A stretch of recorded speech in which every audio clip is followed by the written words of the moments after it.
Digital marketing నేర్చుకుని AI tools వాడుతూ డబ్బులు సంపాదించాలనుకుంటున్నారా? ఈ నెంబర్కి కాల్ చేయండి. నమస్తే ఆశ్లేష గారు. నమస్కారం అండి. చాలా మంది పిల్లల్ని పెంచే ప్రాసెస్లో ఒక్కొక్కరు ఒక్కొక్క వాళ్ళకున్న దాంట్లో వాళ్ళకున్న కల్చర్ని బట్టి వాళ్ళకున్న అలవాట్లను బట్టి వాళ్ళ పిల్లల్ని పెంచుతూ ఉంటారు. ఒక్కొక్క ఫ్యామిలీది ఒక్కొక్క స్టైల్ అని చెప్పుకోవచ్చు. అందరికీ ఒకటే వర్తించిద్దా అంటే కాదు. కానీ ఎక్కడో పేరెంట్స్ కొంతమంది పిల్లల్ని బయట చూసినప్పుడు లేకపోతే వేరే వాళ్ళ పిల్లలతో కంపేర్ చేసినప్పుడు వాళ్ళ బిహేవియర్ని చూసినప్పుడు ఏం పెంపకం ఇది అన్న మాట ఎక్కడో అక్కడ ఏదో ఒక పేరెంట్ ఖచ్చితంగా ఫేస్ చేస్తారు.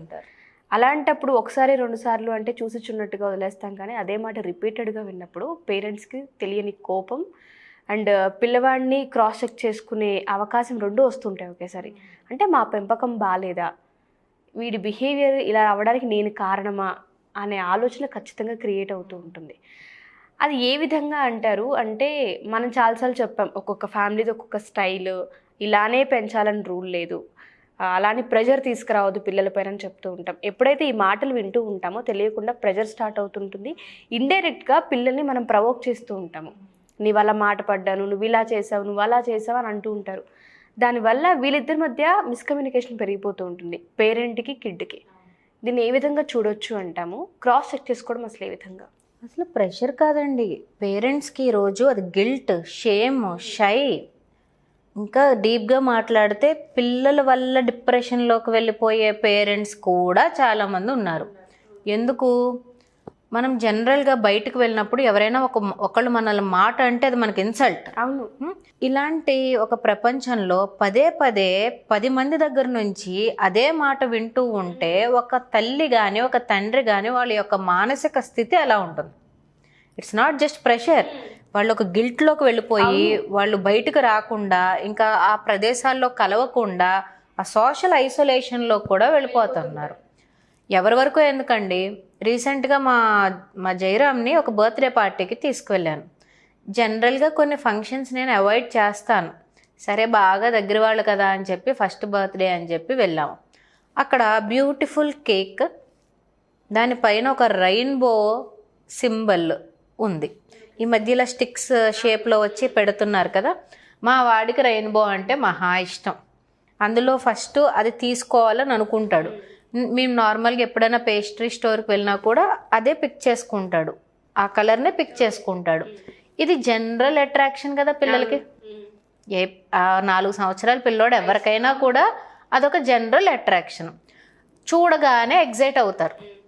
వాళ్ళు ఏమైనా మునులా లేకపోతే ఋషులా కంట్రోల్ చేసుకుని నిగ్రహంగా ఆ కేకు నాకు తీసుకొచ్చి పెడతారులే అని అప్పటి వరకు కూర్చోవడానికి ఏ కల్మషం లేని ప్యూర్ ఫీలింగ్స్ని బయట పెట్టేసే ఒక స్టేజ్.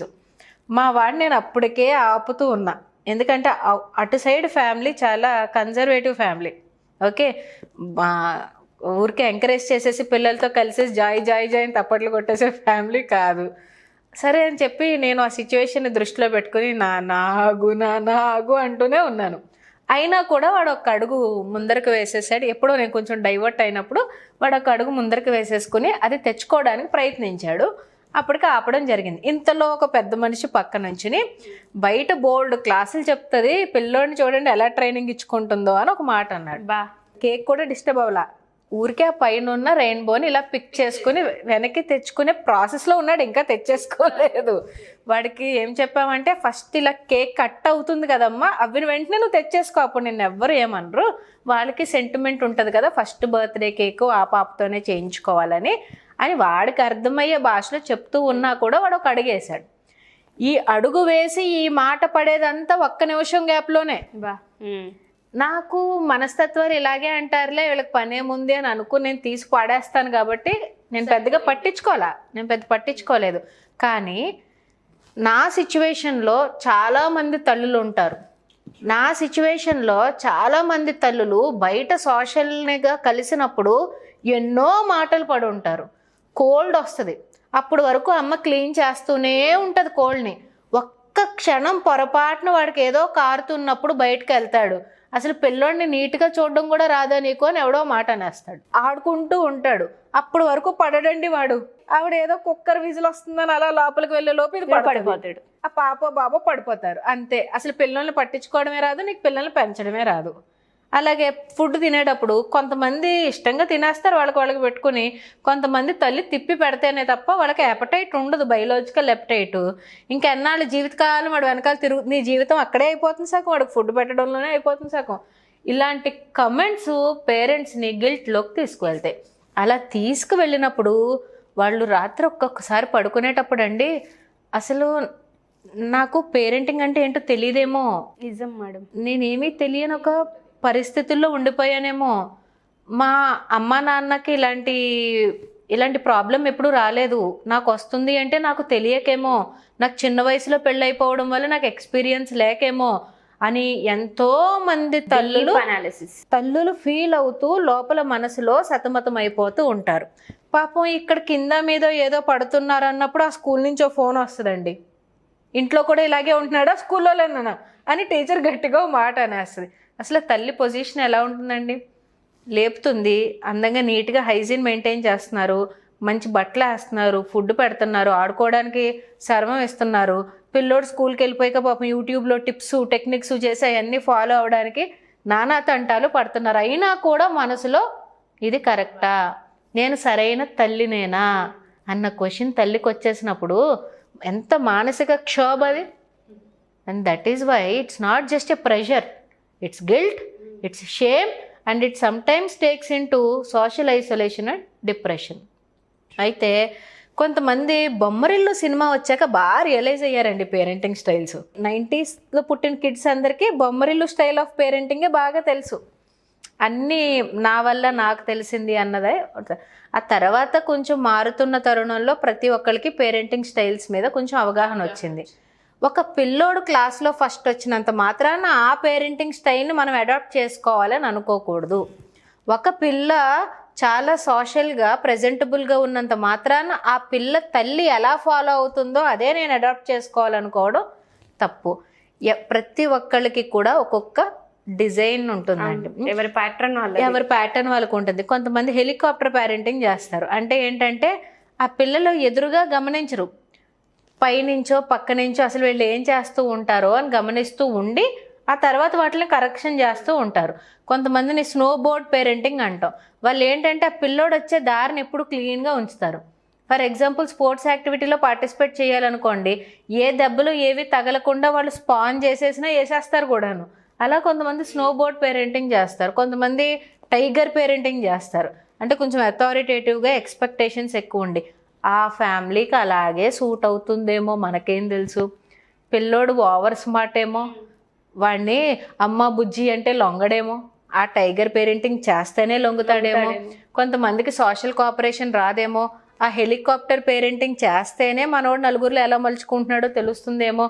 కాబట్టి ప్రతి పేరెంట్ కూడా ఇది తప్పు ఇది రైటు ఇలాగే ఉండాలి అని ఏ పేరెంటింగ్ స్టైల్లో కూడా డిఫైన్డ్ స్టైల్ అయితే ఉండదండి. మన పిల్లోడు ఎంత కంత్రియో చూసుకుని, మన పిల్ల ఎంత మ్యానిపులేటరో చూసుకుని మనం దానికి తగ్గట్టుగా మనము మలుచుకోవాలే తప్ప ఆ పెద్ద మనిషి తిట్టాడనో, ఈ పిన్ ఏదో అందనో, ఆ పెద్దమ్మ ఏదో సెటైర్ వేసిందనో మనం వర్రీ అయిపోకూడదు.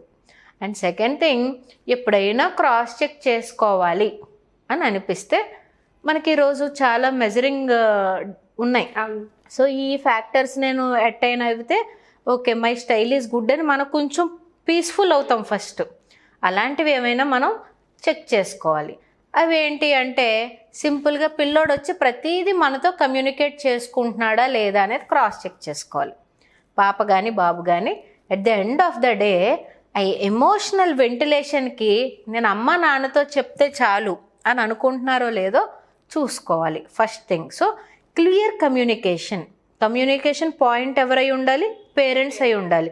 అది ఎలాంటి పేరెంటింగ్ స్టైల్ అయినా కూడా చివర్లో నా బిడ్డ నా దగ్గరకు వచ్చి అన్నీ పంచుకుంటున్నాడా లేదా అనేది ఒక్కటి క్రాస్ చెక్ చేసుకోవాలి. సెకండ్ థింగ్ ఏంటి అంటే పిల్లలు తప్పు చేసినా పెద్దవాళ్ళు తప్పు చేసినా ఆ మిస్టేక్ని ఒప్పుకోవాలి. మనం ఎంతసేపు నువ్వు ఇది తప్పు చేసావు సారీ చెప్పు అని వాడి మీదకి వెళ్ళిపోతాం. మరి మనం చెప్తున్నామా?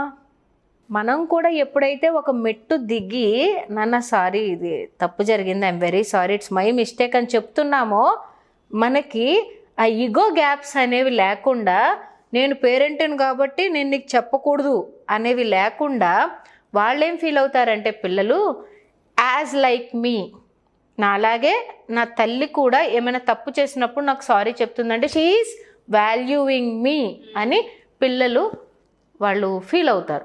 అది ప్రాక్టికల్గా జరగాలి.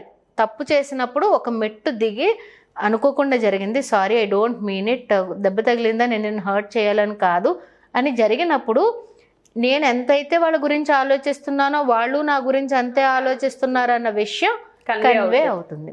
ఇంకా థర్డ్ థింగ్ ఏంటి అంటే పిల్లలు ఎప్పుడైనా కూడా